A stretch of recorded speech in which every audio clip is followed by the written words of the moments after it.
ایک تو آپ کی غیرت پر میں سوال کرنے لگا ہوں، اس وقت اسرائیل فلسطین میں سے کیا نہیں کر چکا۔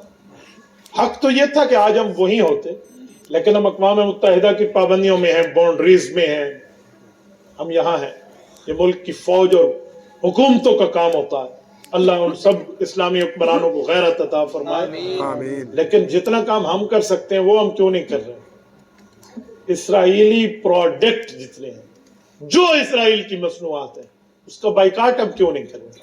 کون سی موت پڑ جائے گی اگر میں پیپسی چھوڑ دوں؟ کیا موت پڑ جائے گی اگر میں کوک چھوڑ دوں؟ میرے لیے کیا سچویشن کھڑی ہو جائے گی اگر میں ڈیو، اگر میں 7 اپ اور اگر میں مرنڈا کی بوٹلز چھوڑ دوں؟ کیا ہو جائے گا؟ یہ ایکوافینا کا پانی میں چھوڑ کیوں نہیں سکتا؟ حلال کمپنی لیجیے نا، پاکستانی کمپنی لیجیے۔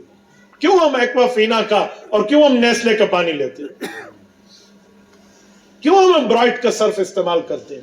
کیا ضرورت ہے ہم صرف ایکسل استعمال کرتے ہیں؟ اور کیا وجہ ہے کہ ہم ایریل کا صرف استعمال کرتے ہیں؟ چائے پینی ہے تو کوئی اور پتی نہیں ملتی، صرف لپٹن کی چائے ہم پیئیں گے؟ ہم لیزی بچوں کو کھلائیں گے، کوئی اور چپس نہیں ہے؟ یہ کیا مسئلہ ہے ہم میں؟ تو ہم یہ پروڈکٹ کا بائیکاٹ کیوں نہیں کرتے؟ کیوں فلسطینیوں کے خون میں اپنے پیسوں کے لیے بمبارمنٹ میں حصہ ملاتے ہو؟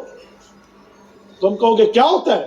تو 100 روپے اگر کسی بےمان پانی کی بوتل لے کے آنا، چلو یہ تو اسلامی پانی ہے، آپ کوئی نیسلے اور ایکوا کا لے کر آئے نا 100 روپے کا، تو 100 روپے سے کلاشنکوف کی 2 گولیاں آتی ہیں، وہ ان کے سینے میں اتار دے گا، اور تیرا اور میرا 100 روپیہ لگا ہوا ہو نا، ہم اللہ کے دربار میں آئے اور ہماری نمازیں پڑھ پڑھ کے کمر تختہ بھی ہو گئی نا، ہمیں یہ نہیں بچا پائے گی اس فلسطینی بچے کے خون کے اوپر۔ ہم کہاں پہنچ گئے؟ کس جگہ ہم ٹھہرے ہیں؟ تو ہمیں شرم اور حیا سے کام لینا چاہیے۔ کریں گے یا نہیں کریں گے؟ انشاءاللہ۔ اور اس کے ساتھ دوسرا کام، اپنی آئی ڈیز کو، اپنے سوشل میڈیا کے اکاؤنٹس کو فلسطینیوں کے حق میں رنگین کر دو۔ ایک اکاؤنٹ بند ہوتا ہے تو 1 نہ 1000 بند ہو گئے۔ اللہ میں نے قادیانی پروڈکٹ کے اوپر پاؤں کے ٹھڈے مار کے اڑایا ہے، چاہے ہم 40,000 فٹ کی بلندی میں جہازوں میں تھے یا زمین پہ تھے۔ میرا پیج دیوبندیت میں آج ماشاءاللہ بہت بڑا پیج ہے، 1.5 ملین پلس آدمی ہے اس پہ۔ انہوں نے 1 سال کے لیے پابندی میں ڈال دیا، میں نے کہا کل کا ڈالتے آج ڈال دو۔ اللہ اکبر۔ ایسے لاکھوں پیج حضور پاک علیہ الصلوۃ والسلام کی ختم نبوت پہ قربان۔ اللہ اکبر۔ کیا ہوتا ہے؟ ایک ختم ہوگا تو ہم دوسرا بنا لیں گے۔ علامہ اقبال نے میں نہیں بتایا، جھپٹنا پلٹنا، پلٹ کر جھپٹنا لہو گرم رکھنے کا ہے ایک بہانہ، تو کوئی پرابلم نہیں۔ تو یہ اپنی آئیڈیز کو مسجد اقصی کی تصویر لگا کر اس کے لیے لکھیے روزانہ کی بنیاد پر، اور اسی کے ساتھ جب تک جا نہیں سکتے تب تک دعا تو کر سکتے ہیں، بے شک۔ گھر میں بیٹھ کے مانگیں۔ امام ہے تو قنوت نازلہ پڑھے، اور ان کے لیے مالی امداد بھی تو کریں۔ میں کوئی چندہ نہیں مانگ رہا، لیکن ایک جملہ کہتا ہوں، جو ذریعہ آپ کو قابل اعتماد لگتا ہے اسی کے ذریعے فلسطین میں اپنا حصہ بھیجوائیں۔ حضرت میمونہ رضی اللہ عنہا کے فرمان ہے، حضور پاک نے مسجد بیت المقدس میں ثواب کے نماز کا ترتیب کا معاملہ بتایا، سنن ابن ماجہ کی حدیث ہے، اور وہیں فرمایا اگر وہاں نہ جا سکو تو ان چراغوں میں جو تیل جلتا ہے وہاں اپنا حصہ بھیج دو۔ تو وہاں بھیجنا چاہیے۔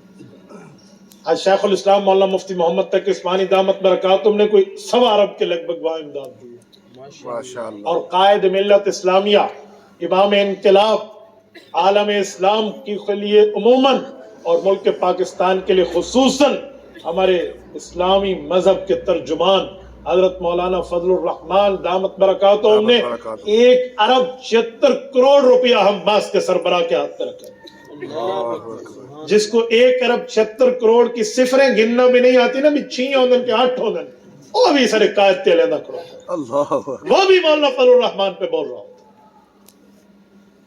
بادل سرائکی نے چھوڑی پانی پا کے بوجھ مار، میں تو چھوڑی وڈی شہ ہے، ایک ڈھکنے پانی پا کے بوجھ مار۔ اللہ بات کرتے ہیں قائد ملت اسلامیہ حضرت مولانا فضل الرحمان پہ، جتنے بڑے رتبے میں اتنے رتبے کو پہنچ نہ سکے تو پھر بک بک کرنا شروع کر دیں۔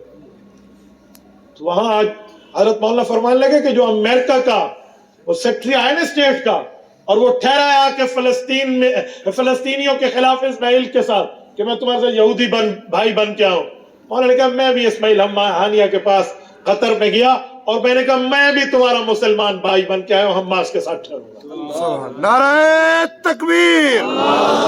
حضرت مولانا محمد فضل الرحمان صاحب, قائد ملت حضرت مولانا فضل الرحمان صاحب, نعرہ تکبیر. یہ جرت کس میں ہے اس طرح؟ کوئی تو انڈین میڈیا سے لے کر اسرائیلی میڈیا تک کیسے چیخ رہے تھے پاکستانی نیتا یوں گیا اور وہ گیا. میں نے کہا بھائی تمہاری گردن پہ پاؤں رکھ کے جئیں گے انشاءاللہ. انشاءاللہ. تو آپ اس ذریعے سے بھجوائیں, کوئی نہیں پرابلم, کریں گے انشاءاللہ. یہ پہلی گزارش تھی.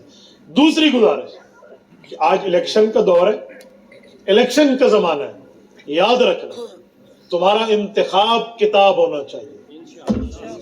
انشاءاللہ. آپ کا انتخاب کتاب ہونا چاہیے. انشاءاللہ. جہاں کتاب ہے وہاں ہم کتاب کو ووٹ دیں گے, جہاں کتاب جسے کہے گی ہم اسے ووٹ. انشاءاللہ.